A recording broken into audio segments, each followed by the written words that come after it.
Hello everybody and welcome. In this video I'm going to show you all controls and gestures for your BOSE Portable Home Speaker.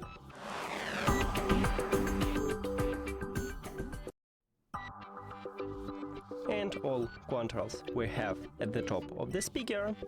Let's get started with volume control.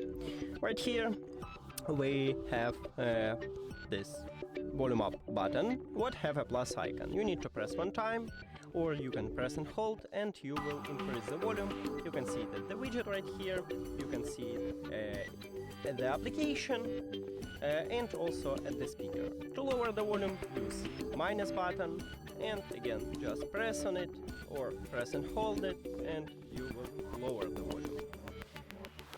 Then, near to this volume control buttons, we have play pause button. You need to press one time to play or pause the song. I just pause it, I press again and I will play a song.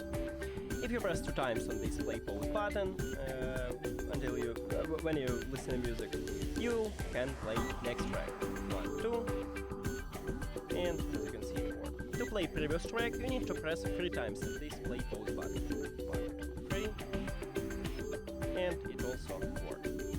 Also, right here we have a power button to turn on or turn off your speaker. Then we have a Bluetooth button to enter crank mode. You just press and hold on it and you will enter to crank mode. If your speaker is turned on, of course. Then we have a button to mute and unmute the microphone. You just press one time. If you have this red LED light, it means that your microphone is mute. To unmute it, press again. And the last is an action button, and you can call voice assistant by pressing this button if you set up this voice assistant. And that's it. Thank you for watching this video. If you found it helpful, please consider subscribing to the channel and leave the like on the video. See you later!